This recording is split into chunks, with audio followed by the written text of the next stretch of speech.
Hello beautiful soul! Welcome back to my channel. This is my channel, Ami from Japan, kabayan Scorpio. This reading is for you. Tingnan natin ay iyong second half ng December 2025. Ay, maraming salamat muna sa mga subscriber, new subscriber, cross-watcher, at sa mga bagong pasok dyan. Welcome na welcome kayo sa bahay ni Ate Aimee. Salamat din sa nakataba ng puso ninyong mga comments at sa mga nagpa-personal reading. Marami pong salamat. Kung gusto niyo na energy nyo lang talaga, ang gusto niyo makuha natin, all the details is in description below. General reading tayo, Scorpio, kunin mo lang ang sayo at itapon ang hindi naman sayo. Maaring vice versa, energy mo, energy ng person mo, energy ng malapit sa puso mo, nangyayari, or mangyayari pa lang. Use your own intuition, lawakan nyo ang inyong isipan, ano man ang gender mo, ano man ang edad mo, wala sa baraha ang kapalaran ng tao, kayo pa rin ang makapagbabago nito. Gawin yung guide, yung mga warning na pwedeng lumabas dito. Hindi po yun negative, it's a warning para meron din kayong idea kung ano yung mga bagay na dapat maging alert or kung saan pwede siya magko-connect sa'yo. Baka makatulong sa'yo. Uy! New creative ideas, new venture, and a fresh start. Nandito yung sitwasyon na may mga bagay ka na gagawin. Parang you have an idea to pursue. Parang ganun ka sa point. And then also may mga new venture, tsaka may mga umpisahan. Also this sa sun kasi, ando din yung sitwasyon na you will be shine, pag-uusapan ka, or does a hope happen, or success situation into your life. May tao na kukonect sa'yo, no? A friend, pwedeng kapatid, karelasyon, kaibigan, magulang, anak, kung sino man yan. Yun ang nakikita ko. And syempre, increase of material wealth and spiritual growth is coming. Congrats sa'yo, Scorpio. Increase your effort if you want to achieve your goal. Meron kang gagawin o meron kang ginagawa this second half na kinakailangan mo pa, na bigyan pa ng effort yun. Kung ka talagang gusto mong ma-achieve yung sitwasyon na yun, or talagang magbibigay ka ng focusing, effort, and hard work in that situation. And danger especially in money matter. Mag-ingat ka pa rin, no, pagdating sa pera. Siguruhan din yung pagiging may mga marami kang gagastusin, pwede rin yun sa iba. Or nahandun, when it comes dito sa birth kasi, is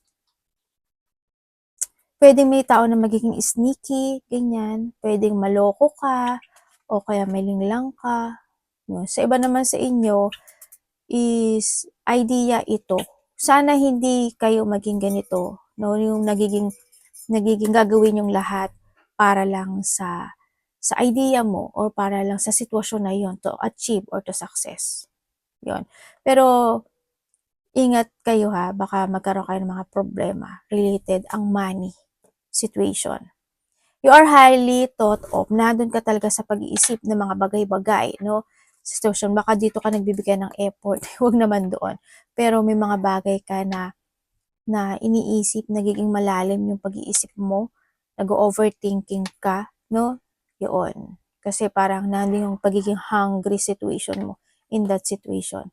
Opportunity or windfall. Congrats, di ba? Huwag ka masyadong ganito kasi may darating na opportunity or there's a windfall coming sa iyo. Ibig sabihin, magkakaroon ng progressing sa sitwasyon na gagawin mo.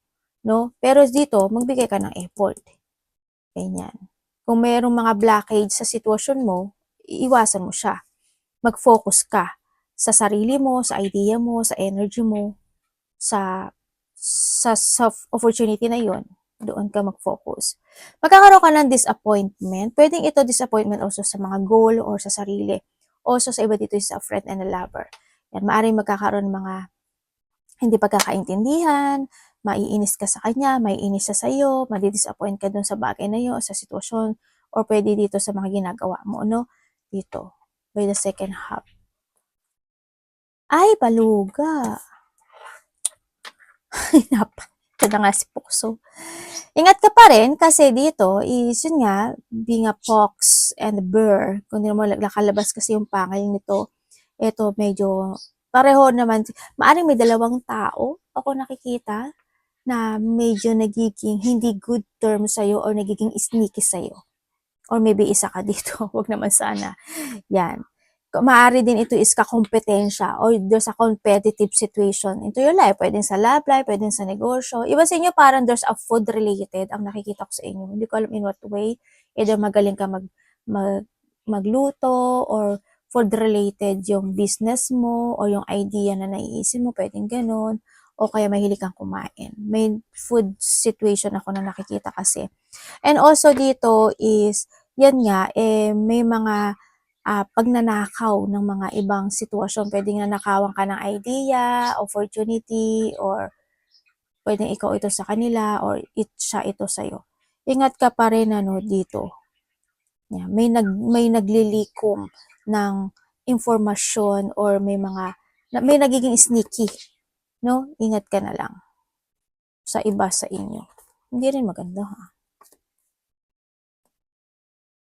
Dito naman, kung iaano ko dito, you're hiding your feelings. Ibig sabihin, meron kang mga iniisip na bagay-bagay na ikaw lang nakakaintindi, ikaw lang nakakaalam, ganyan. Hindi mo pinapakita yung totoong nararamdaman mo. You show strengths sa inside, pero outside, nandun sa overthinking sa mga bagay-bagay. Your energy. Energy ni Scorpio. This second half. Okay.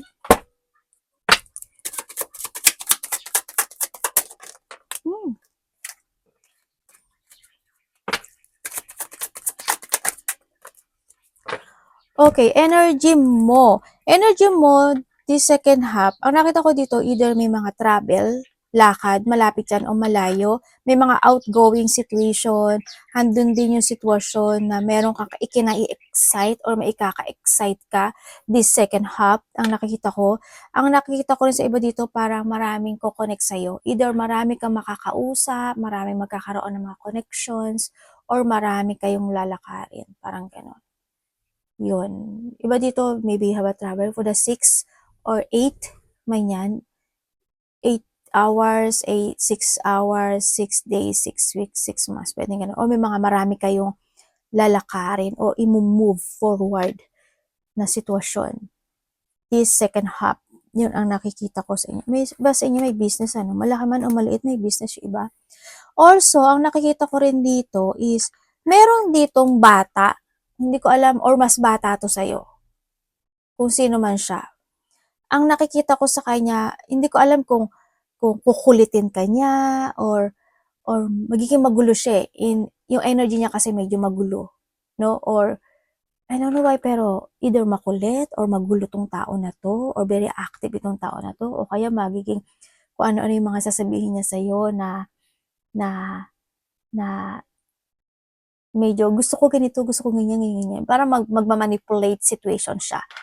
Pwede rin na paawa effect. Pwede rin na papakita niya sa'yo na they feeling sad or feeling lonely. Pero pwede rin ganon, ganyan. No? So, iba naman sa inyo, energy mo kasi parang you feeling tired in your situation. Parang napapagod ka na. O na may mga sitwasyon na mapapagod ka. May paghihintay din ako nakikita, no? Yan, may mga bagay ka na hinihintay. Okay, parating sa kanya. Anong parating sa kanya? Kay Scorpio, parating kay Scorpio. Second half. Ay.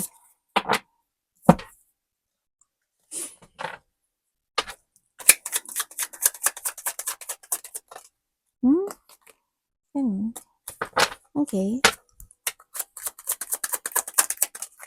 Parating sa iyo. Nasa social media ka ba? Iba dito siguro, dito ka sa, hindi ko lang maintindihan kung may pinag-aaralan ka, may inaalam ka, may isisiya sa atin ka, or you are in a social media. Pwedeng ganun. TikTok, Reels, Facebook, YouTube. Kung anong meron man social media, networking or social media. Yun ang nakita ko sa'yo. Dito, parating sa'yo,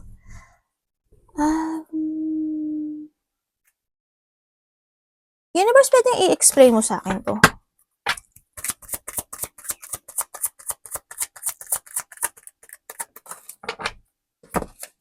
Okay. Thank you. Iba sa inyo, busy kayo.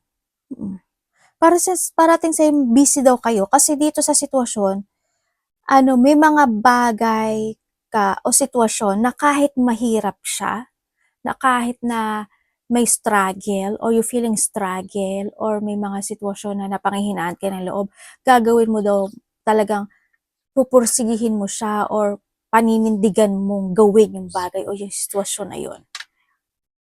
Yun ang nakikita ko sa iyo dito. Yun ang parating sa iyo. Maybe you're busy, pwedeng ganon. Yan, may mga sitwasyon na gano'n. And then also, parating sa inyo is, andito rin yung magkakaroon ka ng sitwasyon na nagiging back and forth situation, pwedeng gano'n, on and off, ganyan. May mga on and off of thinking, on and off action, pwedeng gano'n. Parating din sa'yo is may tao na makikipag-communicate sa'yo. Pwedeng ito is anak mo, kaibigan mo, karelasyon mo, or pwedeng sa iba dito is mas bata ito sa'yo. Magkakaroon ka ng connection sa kanya. Or siya ang kukonect sa'yo or ikaw ang kukonect. Parating din sa'yo is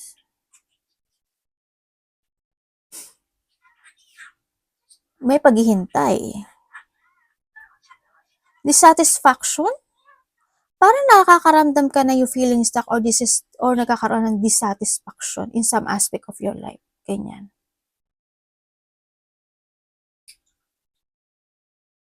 Iba dito, hectic yung schedule. Pero universe, ba't nahandito to? Teka nga, titingnan ko to.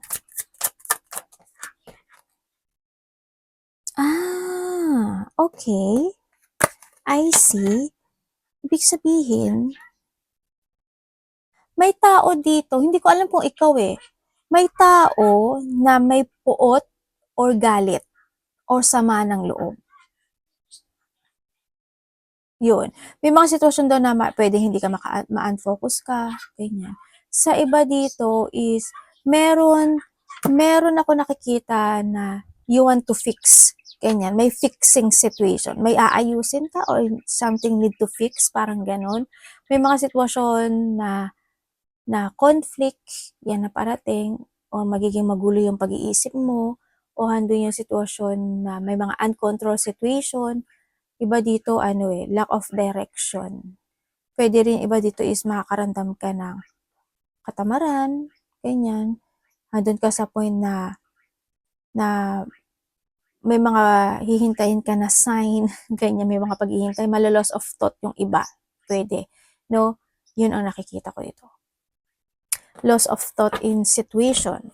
Also, handun yung reminiscing from the past situation. Yan. May iba sa inyo ha, meron kayo marirevisit or meron kayong mga maaalala, either kaibigan, karelasyon, anak, mga past situation, ganyan. Meron kayong mga marirevisit or reminiscing the past or maybe communication, pwede sa iba. Dapat iwasan ni Scorpio. Anong dapat niya iwasan? Patay tayo dyan. Ang laki kasi ng baraha.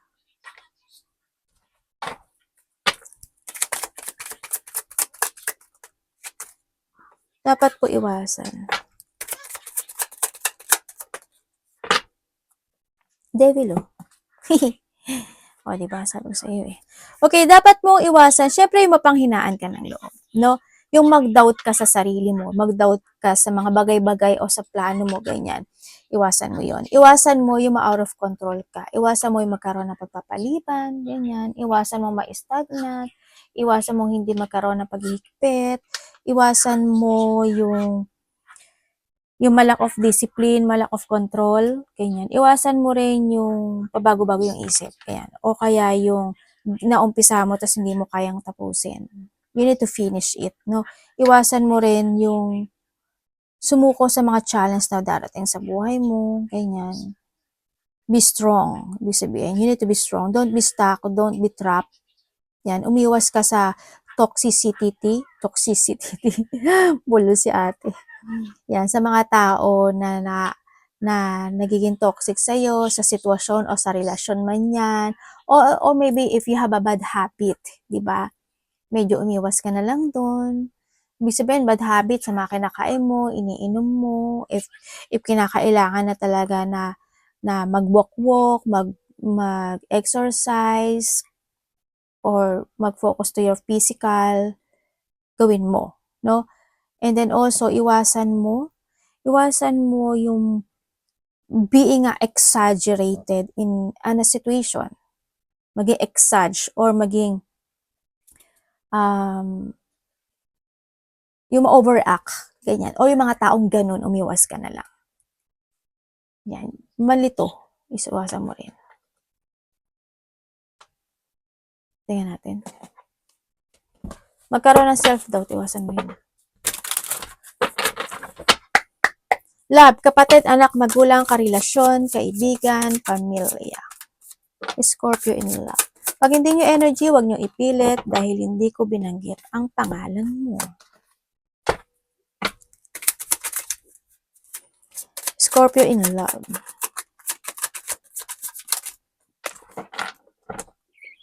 Iba dito related to sa family. Okay, when it comes sa love, kung kayo is single,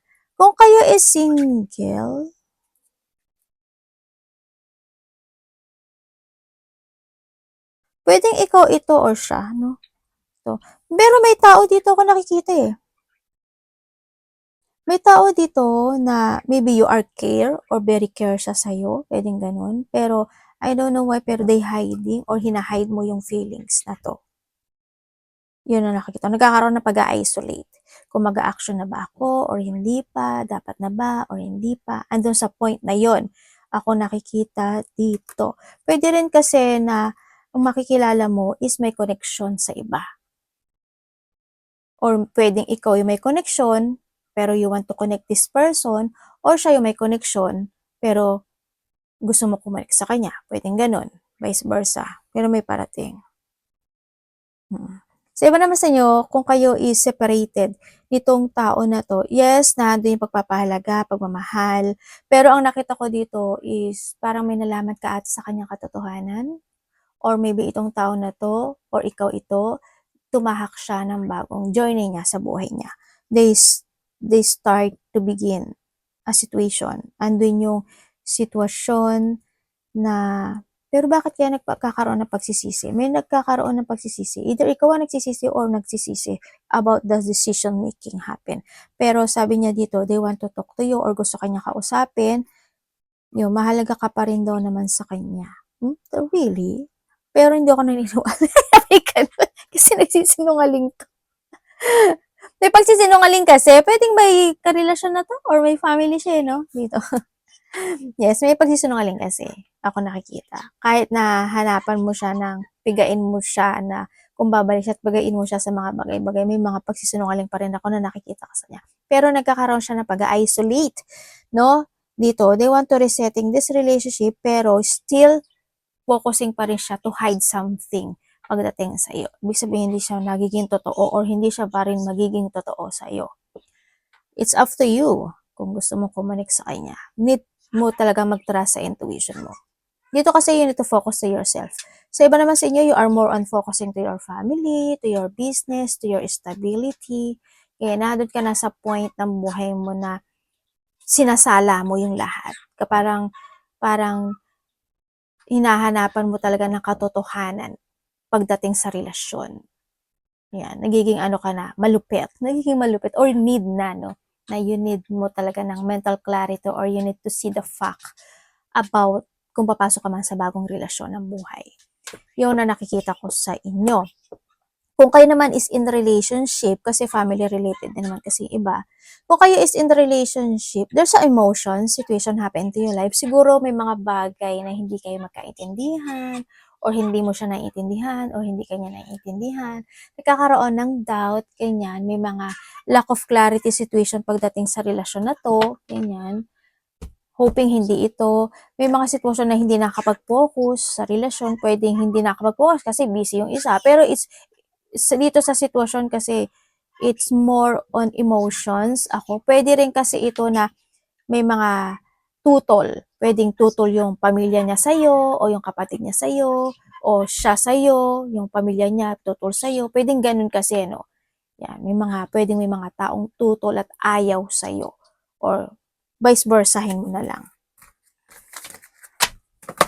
Kamusta naman yung money ni Scorpio?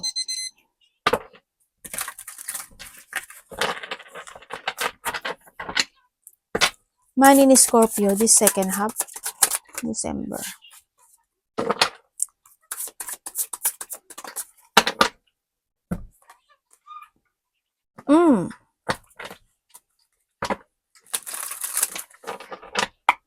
Ano po yan?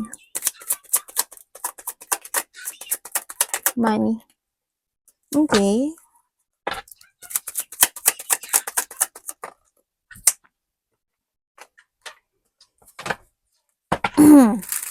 Anong ibig nyo pong sabihin? Anong creativity? Fulfillment, happiness, achievement. May mga taong mga magbabalik sa buhay mo. May mga biglaang magaganap o mangyari. May mga offer, situation. Bakit nag-aalala ka? May mga pag-aalala ako nakikita sa'yo. Worrying something. Your money. Money ang trabaho to Oh, okay. When it comes to your money and or trabaho. When it comes sa money mo, sa nakikita ko sa'yo dito, kasi sabi dito is, kung ano daw yung trabaho mo, yun daw yung makakamit mo. Kung gaano ka nagtrabaho or gaano ka nagbigay ng effort and hard work and focusing in the situation, you will harvest it. Yun ang sinasabi dito. And then also, sa pera mo kasi,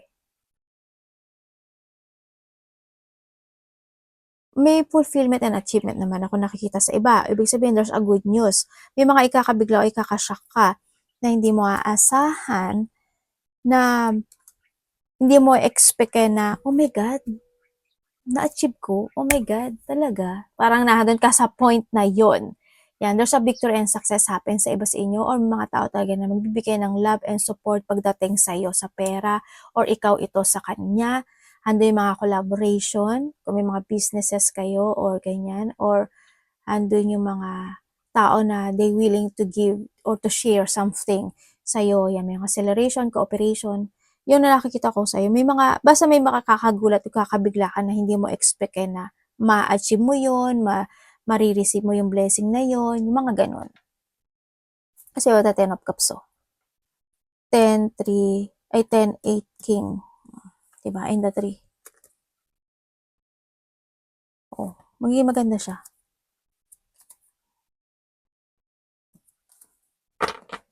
Yon ang nakikita ko sa iyo. Trust your intuition lang din dito. At saka maging aware ka raw sa pera mo. Aware ka naman actually dito. Pagbabago to no? Pagdating sa pera mo, nandito ka na sa sitwasyon mo na you learn from the past. Actually, siguro na pag-iisip mo na kailangan ganito na, kailangan mag-save na ako ng money, kailangan mag-focus na ako dito, mag-focus na ako sa mag-ipon, mag-focus na ako sa layunin ko, sa goal ko. Nandun ka na sa point na yun no? Or need advice.